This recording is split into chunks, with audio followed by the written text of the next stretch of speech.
πολλοί κόσμος. Εύχομαι και στον αμφίλογο το καλύτερο. Ήδη είμαστε σε καλό δρόμο, οπότε τώρα θα βρείτε και το δικό σας στο γήπεδο, νομίζω ακόμα καλύτερα και εύχομαι για να έχετε επιτυχίες και μόνο επιτυχία. Ευχαριστώ όλους για τα καλά λόγια, για τον Δήμαρχο, για τον Πρόεδρο. Εμείς το μόνο που μπορούμε να πούμε και να υποσχεθούμε σε όλους τους φίλαθλους ότι συνεχίζουμε την προσπάθεια και θα κάνουμε οτιδήποτε περνάει από το χέρι μας να έχουμε μια πολύ καλή παρουσία στη Super League και να βρούμε και να βγάλουμε το πανατολικό μας ψηλά όσο πιο ψηλά μπορούμε. Αυτό και ευχαριστούμε.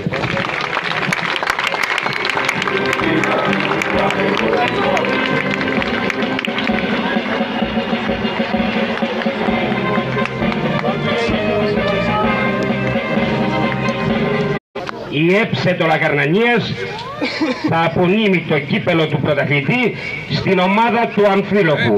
Παρακαλείται ο πρόεδρος της ΕΠΣΕ, Τάκης Παπαχρήστος, να έρθει για την απονομή, όπως επίσης και ο αρχηγός του Αμφίλογου, Παναγιώτης Γαλάνης, για να παραλάβει το κύπελο.